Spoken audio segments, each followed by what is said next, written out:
Hey everyone, this is Bharat Kumar here from Seattle Desi TV. We are here at another episode of Let's Chai. Uh, Today we are here, it's a special occasion because we're going to talk about something about giving back. And we are here with Dr. Lalita Turaga. She's a doctor, board certified surgeon in foot and ankle surgery. She's going to talk about her missions that she's completed and many more to come. I'm really intrigued to hear more because when I was having an offline chat, I really it really touched my heart. I think you've done a lot of service before and you're planning to do more, and we would like to hear more. So maybe you can start off with, where are you from in India? When did you come to US? And even share, when did this passion start? Thank you for having me. I am, as he said, Lalita Turaga. I'm a board certified foot and ankle surgeon, and I operate in multiple hospitals in the greater Seattle area.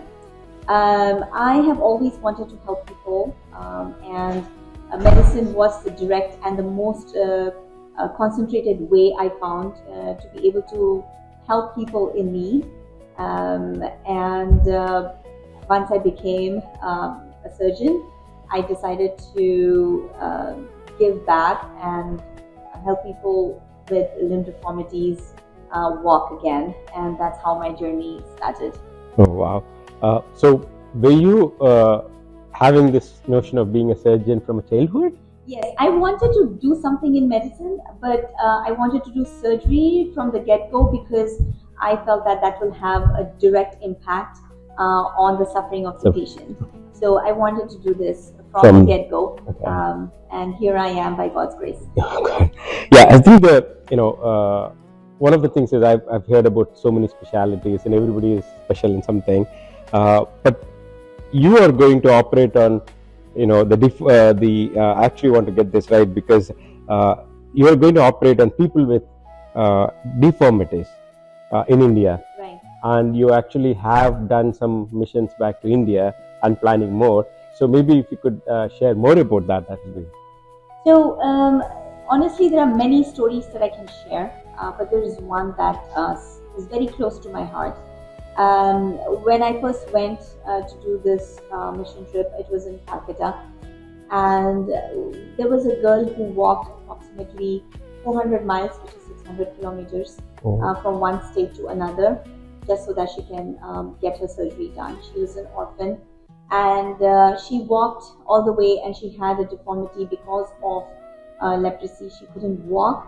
And once she came to my clinic and she visited us, she was a little bit scared because she didn't know who we were and what we would do to her. And so she scouted the facility and the premises for 3-4 days, and I was there only for 7 days back then. So the last day she came and asked me, hey, will you please help me walk and do my surgery too? Because then she had the confidence. And I didn't have any more anchors left because I had very limited hardware that I had brought in, and I couldn't help her. And I told her, I'll come back again next year. And the forces of the universe helped me come back, actually. And she was the first case I did. And after that, she was able to walk and take her first steps. Wow. And that experience keeps me grounded every day because it reminds me that when you have nothing, be patient. But when you have everything, be humble. And that's the message I take every day. So it might be just a routine surgery for me, but for her, it is a difference between a life of dependence and a life of self-dignity. Yeah, it's life-changing. Yes. Yeah, I mean, the kind of moment you explained about her walking, 400 miles, like I had a goosebump there. Like, it's like, I mean, seriously, it's like, and I think that kind of make you realize how much when you are in a capacity to help, if you can help, it's going to change their lives. And so I think, we're so honored to have you in the program to be able to share this story out. So, thank you. The thing that I wanted to explore a bit more is, I know you're doing these missions. Doing these missions is not easy. It comes with a lot of baggage, which is including finance support, your own personal time, getting other people around you organized and everything. How do you do this? What do you do to make this happen? Well, it takes a lot of time and effort to do this because I'm here, my patients are thousands of miles away. But when you love something and you're really compassionate about it, you will find the time to do it. And when you know that this is going to impact somebody's existence, will help them be autonomous and be on their own and not dependent on anybody, that cause itself gives you the motivation to find time and do something about it, because life is bigger than I, me, myself. So, and it's a very gratifying experience to go there and help somebody, and when you come back, you feel it's basically like an addiction that you've helped somebody and here they are moving on with their life. So you feel really good about it. No amount of money can compensate that. Yeah, I like the way you said addiction, right? So we should start selling this addiction, then other addictions, right? Because this one is actually changing something and it's very valuable. So no, that's amazing. So do you do your service just back in India, or do you do in Seattle as well? And who is funding it? So until now, nobody, I've been doing it with whatever financial strength I have, whatever God is providing me, I'm taking that and I'm able to help from the funding standpoint. So far, nobody has. And here in Seattle, my vision is to be able to reach out to our unhoused neighbors because of the Seattle's weather and the rain. Our people end up getting a lot of amputations. Especially from November to March. Every year I deal with a lot of wounds which could have been prevented, and because people don't have appropriate shoes, a mere $20 warm socks can help prevent wounds and frostbite and amputations. So my vision is, why not we go to them and provide that service and catch them before it ends up being amputated, with the help of my youth volunteers and my nursing team who are willing to come and help. I think the way you were saying as well is, like, sometimes they do take time before they come to your place. So if you could cut that short and you can actually maybe reduce the impact they have, and I think so that's this is very, very nice to hear that you're doing both here and also in India, right? So it's kind of amazing. How are you raising funds this time?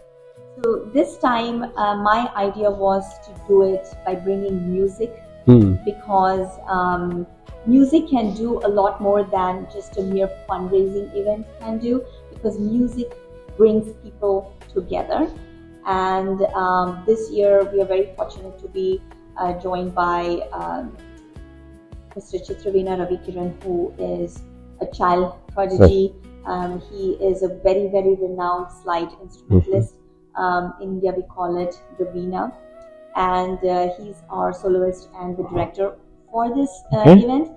He's accompanied by a Grammy-nominated jazz pianist, Jovino Santos Nito, and also a percussionist, Mr. Jeff Bush. So it is basically American music and Indian music having a conversation.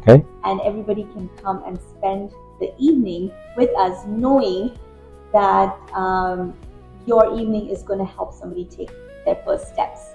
Are there other funders? I know you said like you're trying to reach out to get do this event to raise funds, but have you got any big brands supporting you? So there are two very important brands. The first one is Tanishq. I reached out to them first, and they were the first one to say, yes, we will help you. So I am very grateful to them. Tanishq is not just a jewelry store, it's a legacy of giving, and I really appreciate them taking the first step to this. So thank you, Tanishq. And Quadrant Technologies. They are the pillar for this event, and I want to thank Mr.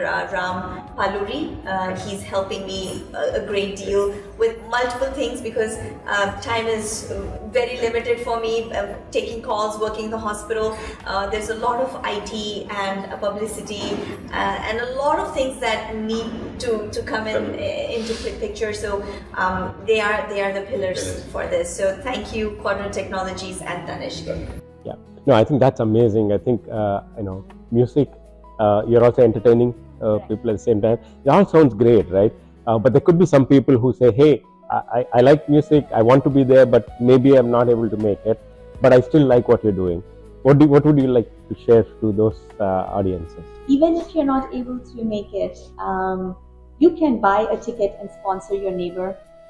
You can buy a ticket and donate it to our nursing staff who would love to join us for this event. And if that is not possible, you can always donate and help us. Yeah, I was going to say the same thing. It's not just about buying ticket. It is about, at the end of the day, as you said, supporting the people who need that support, right? So you can donate, you can buy tickets, you can even actually come and meet. Yes. So you can actually understand in detail what is happening in ground, and if you want to be part of helping, it's not just money; it's even human support. That I know the youth team that you're going to interview as well, right? Most important aspect of this also, because I want to open doors for our coming generation, and we have to train the next generation to, and I want them to see what suffering actually is from ground up. And practicing medicine with compassion and conviction is very important. And I want to bridge that gap. And I'm quite impressed by all the youths who have already reached out to me. They're in their finals week, yet they're talking to me about how to volunteer. And that is amazing. So I want our community to come to this event to support our youth, because I want them to carry on this chapter next year. I want them to run this show and take it on from here. And my goal is to be able to take 1 or 2 kids every year to India or other countries. My goal is not to just stop with India. If I'm able to go to other nations, would love to do that, but depending on the funds we raise, and creating awareness about the value of having mobility. No, that's awesome. I kind of, when you were speaking to the youth, I kind of heard that saying that, hey, you may be able to visit India and this is the plan we can do and all. So that actually gives a leadership opportunity for youth. So that's, in a way, they're going to explore the world, as you said, not only India but other places. So when anybody who's donating is kind of doing, in several ways. 1, giving back, helping with the mobility. 2, you're actually creating leaders, right? And you're kind of investing in something that's going to be generationally going to help going forward. So awesome work, I think, from your team. Where would they find more details about the event? Is there a website? If you could share all those details. The website is called tinyurl/mission Souls for Soul. We call it SOULS for SOLES. It's kind of a word play. We named it that way because SOLES is obviously the soles of our foot, and SOULS are the people we are serving. From the moment we wake up in the morning, our feet take us to where we need to be. Dropping kids to school, going to work, standing in grocery lines. And once you lose that mobility, you're losing the autonomy. And we are trying to help people exist in public and continue by being a part of this world. So that's where the word Souls for Souls came from. And so the website is Mission Souls for Soul. And we'll publish the QR code and the website. I'll share it as well as part of the comments and stuff like that. So I think I like the way you said it. It's basically the souls are carrying our souls, and so you need that to, anything to help that mobility going. So before we wrap up, just wanted to ask another question. Is like, I know you said we're going to do more, but could you help us understand what that means? So once we are back from India, I would be visiting different housing shelters where myself, the volunteer kids, the youth, and my nursing team, we will be going to nativity shelters, encampments, and we will be providing nail care. Okay. Yes, it's not glamorous, but it saves limbs, and somebody's got to do it. And we'll be providing wound care for them. So we go to them and donate shoes and socks. And we will be doing that every 2 months or every 3 months, whenever the time permits. And I would love for you guys to be a part of it, so that we can continue this and create awareness to our community as to what and how we are giving back to where we are living. Right? Yeah, no, I appreciate it. Thank you for sharing that. And I think the other question, maybe just as a follow-on, is if a homelessness place or any of those organizations want to reach out to get this support, how can they reach out to you? We will publish the website. It's called healing-hands.org.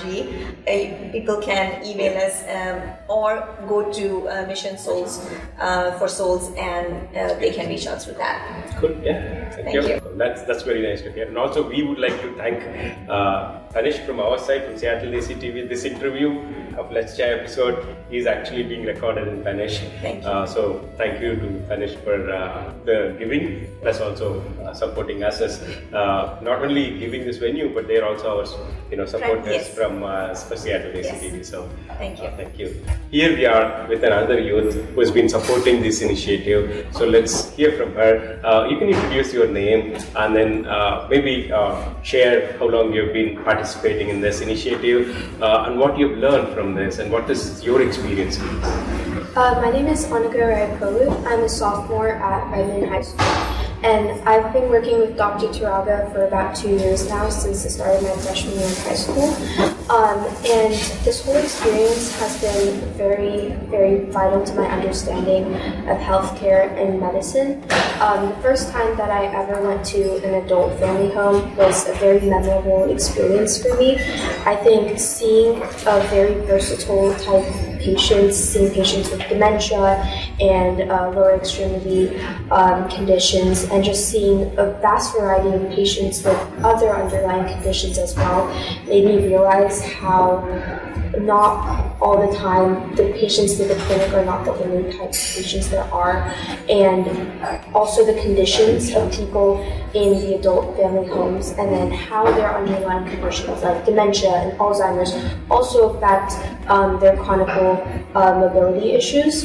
So I think being around them and working with them was a deeply humbling experience to me, because it taught me a lot about how medicine is not always about being in the hospital and working there, but also going to these places of residence for these adult family homes, these places of comfort, and the places that they get, food and water and residence. And I think that really was a very, very vital experience for me to understand medicine and to understand how we can best impact patients while not, undermining our own work. So one experience that I had when I was working in adult family homes, and one procedure that Dr. Turaga was doing and I watched her do, was cutting toenails. It's a procedure that maybe people will look down upon, since it seems very small and anyone can cut their toenails with a nail cutter. But with patients with conditions like diabetic neuropathy, it can mean the difference between having a foot that's not infected and having a foot that can eventually lead to conditions such as sepsis. So, drumming and cutting the toenails can prevent infections that can very much impact the bloodstream, because once it starts to bleed and maybe the toenail is not cut or maintained properly, blood can start to emerge, which can cause infections to enter through the lower extremity. So I think that very small procedure being handled by someone who has a lot of experience in podiatry is very important for their well-being. That's awesome. I think going out there and just seeing it in person has given you so much of depth of understanding of what they go through. And I'm thinking you're going to continue this service. Now, what are you looking forward for the next year? Well, I'm very much interested in working more with Dr. Turaga and visiting more of these adult family homes, as well as working with patients with lower extremity issues.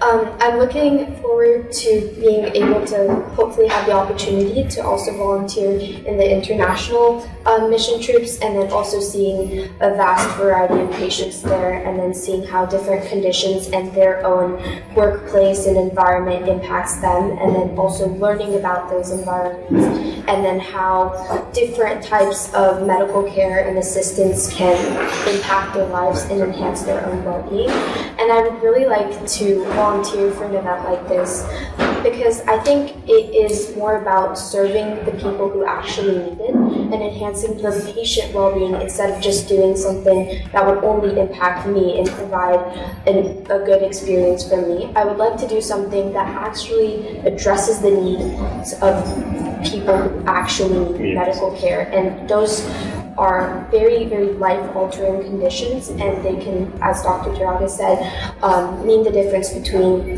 living a life of autonomy and living a life of dependence. And I think being able to even make a slight impact towards that is a very, very great experience for me, and I'm really grateful to be able to live through. Yeah, I really wanted to kind of, as you're speaking, I kind of wanted to understand this experience that you've gained. Is that shaping how you want or where you want to see yourself?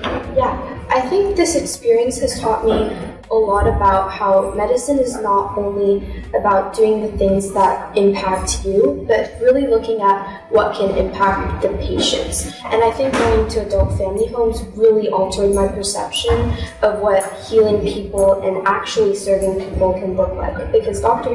Turaga is a foot and ankle surgeon, and she still takes the time to do very small procedures for people at family homes. And I find that very, very humble, and I really look up to her in that manner, because I think it's really about serving the people that actually need it, and not just about doing these big glamorous procedures, but just doing these small things that will build up over time and genuinely have an impact on their well-being. Yeah, thank you again. I think I was saying to the other youth members, being in school, having so many different things, preparing for tests and getting ready for those things, and at the same time giving your time for these activities that change people's lives is amazing. So very happy to see youth getting involved. Congratulations and good luck with the future initiatives that you're going to work with Dr. Turaga as well. Hey everyone, as we were talking to Dr. Lalita, we are here with one of the volunteers, youth volunteers. Maybe you can introduce your name and would like to know more about your interest in what Dr. Lalita is doing, and also what are the things that you're able to help as a youth in this space. Yeah, so my name is David, and I'm an incoming undergraduate at the University of Washington.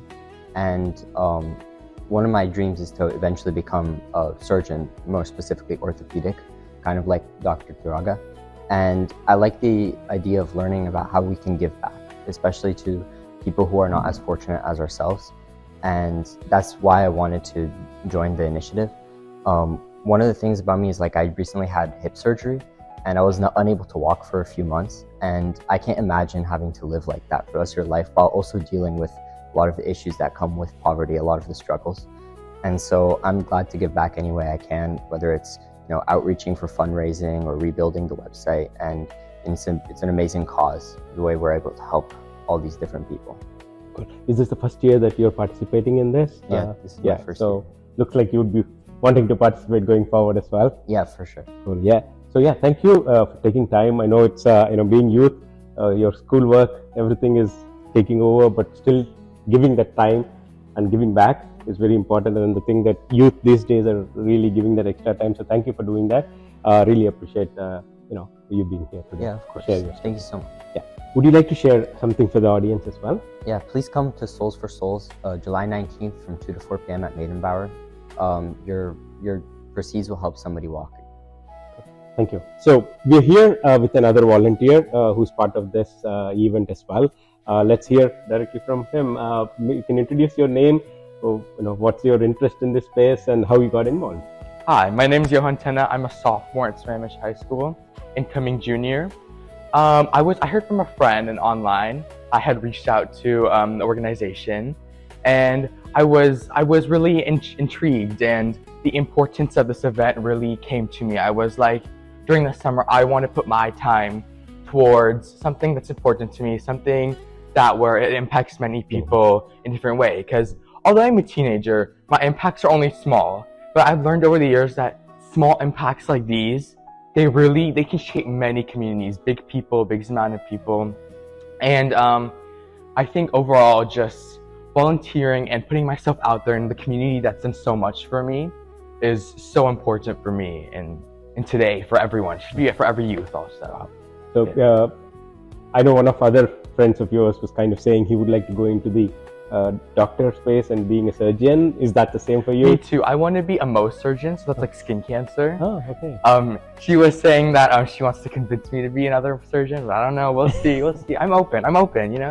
We're still there. Still in high school. Still exploring around. Yeah. But the medical school is where I want to be right now. It's amazing though. The kids, this generation, you know what you want to do and where you want to go. Yeah. So, and also, with so much busy schedules, you're still trying to give some time. So thank you for doing that. Service is big and we need it. So yeah, thank you for taking part, and good luck. Thank you so much. Thank you. Hi. So we are sitting here with the youngest youth, or you can say child, helping and volunteering for this mission. Let's have a quick chat with her. What's your name? Akshara? Yeah? Did I get it right? Woo! So what are you doing for this mission? Oh wow, you're singing a curtain raiser. I think your voice is going to be stronger. So you can start singing now, can you? No? I know, I just want to make you smile there. Okay. The one thing I wanted to ask is, how are you helping your mom? Passing out flyers, okay.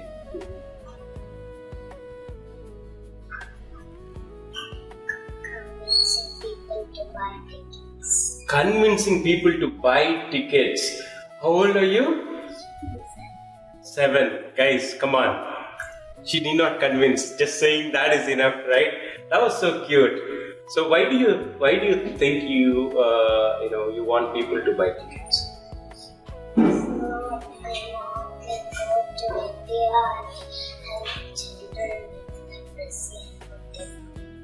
Wow. Amazing. Great work. Thank you for doing this. You're going to be like a lot of youth children who are seeing this will learn from you and get motivated. So thank you for doing this. Think media, think CRT, Desi. Ooh.